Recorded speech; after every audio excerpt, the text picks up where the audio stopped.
Hi, Draymond. Hello, Kareth Burke, Kara. NBC Sports Bay Area.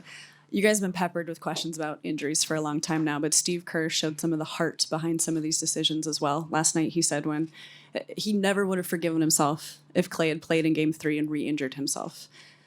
So what is the human element here? What is the heart that goes into some of these tough decisions alongside the evaluations from the training staff?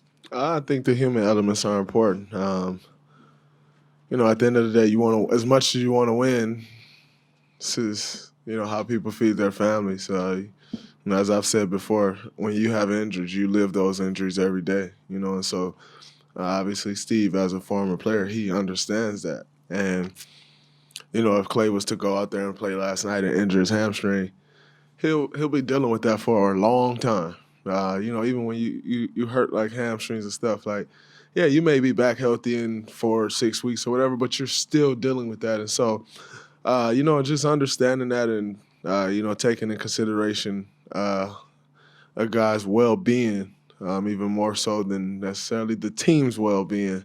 I think that's important and appreciated as players. Draymond, Ann Killian with the San Francisco Chronicle. You've probably seen the interaction between Kyle Lowry and a fan. The fan turns out to be a minority owner of the team. And I'm just wondering what your take is on that. And I know that you've gotten your fair share of harassment in visiting arenas. I'm just wondering, do you feel that players are kind of vulnerable, a little bit under attack? And what do you think should be maybe done about it? I think players are definitely vulnerable. Anytime you're in a situation where you can do no right, like in defending yourself, you're vulnerable. So, if a fan says whatever they want to you and then you say something back, you're fine. If Kyle was to then hit back, a lot more than fine would have then happened to Kyle. In a situation where you're essentially helpless, you're always going to be vulnerable in anything in life. It's not just on the basketball court. In any situation, and you can't help yourself, you're vulnerable. And so I think, as players, we definitely are. But I think, you have to give Kyle a lot of credit in the way he handled it.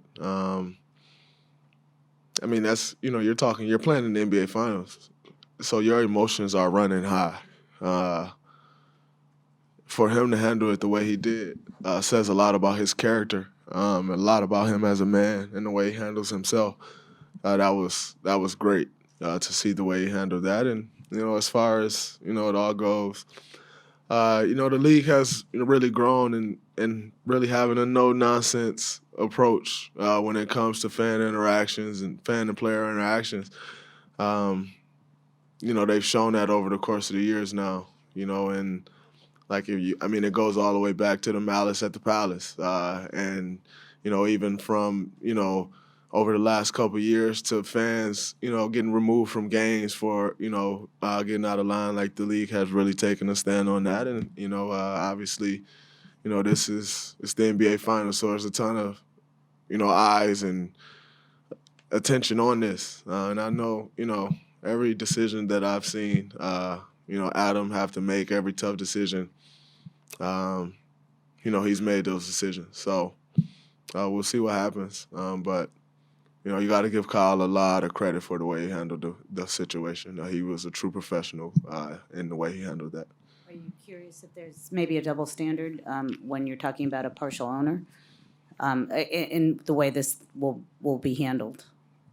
And also, are you embarrassed at all for the organization that it was one of your owners? Obviously, this organization, from the time I've been here and everything I've known about this organization has been a top-notch, upper echelon organization. And so definitely not the type of thing that you want out of somebody out of the ownership group when you're talking to the organization. And as far as the double standard, it's hard to really sit here and say there's a double standard when it comes to owner. And to my knowledge, there's been no overall ruling yet. So I think before we start talking double standard, we at least need to get a league a fair chance to respond. I think as much as everybody would want there to be a decision already, like I've been a part of situations A lot of them where not necessarily that, but where you got to talk to league security and then this guy and that guy, and they got to interview everybody. Like, that stuff take time. So as much as we all want,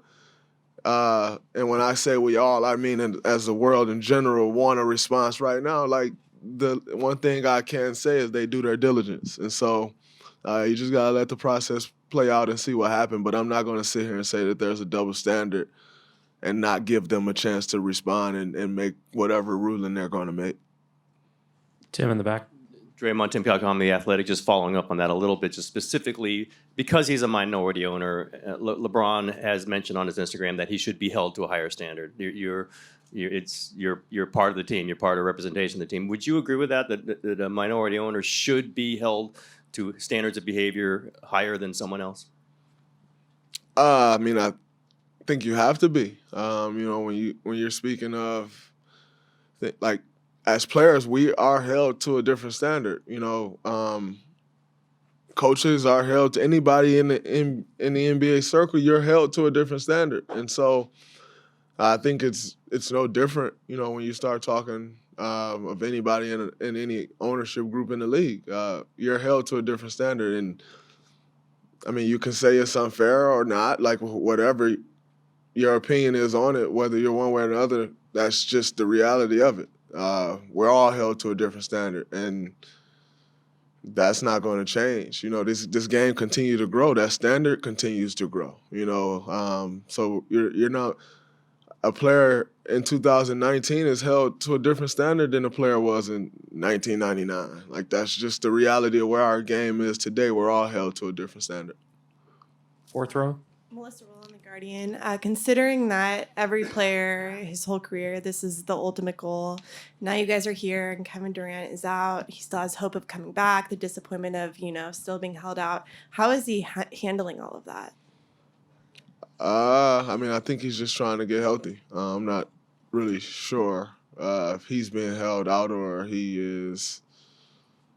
I mean, obviously, I think he's still recovering and whatever, but yeah, I don't really know what's Kevin's day-to-day dealings with the training staff. I try to spend as less time in the training room as I can, so I don't really know what their back and forth is.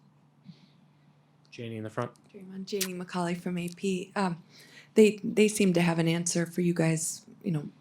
Every time you guys hit a big shot last night, they came up with something. How much getting Clay back in there can you guys make a big defensive adjustment? And Steph said last night, we can't count on our offense to win us another championship.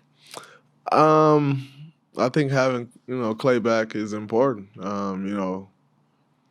When you talk about missing Clay, Kevin, and Kevon, obviously everything will point to the offensive end. But they're three of our top 5 or 6 defenders. And I think that's equally or even more important than the offensive side of the ball. Like, we still scored 109 points last night. That's enough points to win. We won with 109. So. We got to get stops, and I think adding Clay back to the fold, is always going to make a difference. The way Clay pressures the ball, the way he flies around on the defensive end, it'll that makes a big difference. Back left and third row over here. Draymond, Nick Friedel, ESPN. You guys have said it all along for a month. You're better with Kevin. You want him back. From y'all's perspective, what are your expectations if he is to come back in this series after missing so much time? Well, he'll come back and draw a lot of attention because no coach is just going to be like, oh, he's coming off injury. Let's see if he's not quite Kevin Durant. Like, you're just not going to take that chance. So, it'll open the floor up more. That's for sure. But, Kevin's a competitor. And, as a competitor, when you step out there on the floor hurt or not, or just coming back from injury or not, you're going to give everything you got. And, he's way better than a lot of people when he's 100%. So if he's 75%, he'd still probably be better than a lot of people. So we'll see if he's able to come back or not. Last one here in the third row. Paul Antunes, ESPN Brazil. The last 4 games that you guys won, Draymond, You were down by 17-3, and you were down by 12 in your last win against the Raptors. Is there something about being down that kind of brings out the best in you personally? I know you guys played with tremendous pace in those 4 wins, and now you're down 2-1, kind of a do or die game 4 type of deal now. I think, when you're hit with a little adversity, whether it's being down 2-1 or whether it's being down 17 or 12 or whatever it is, your true colors show. And I think that's just kind of the makeup of us. That's our DNA. Our backs are against the wall. We continue to fight. We have a lot of firepower, so all of a sudden we continue to fight, and then we go on a run. Some teams, they don't handle that situation well. You got to give them a lot of credit last night. It kept feeling like that run was right there. Nick Nurse took some key timeouts, and the guys answered every time we started to make a push. So you got to give them a lot of credit. But I just think, our best basketball is usually played when our backs are against the wall, whether that's in a series, whether that's in one particular game. Thank you, Draymond. Coach Nurse will be right in.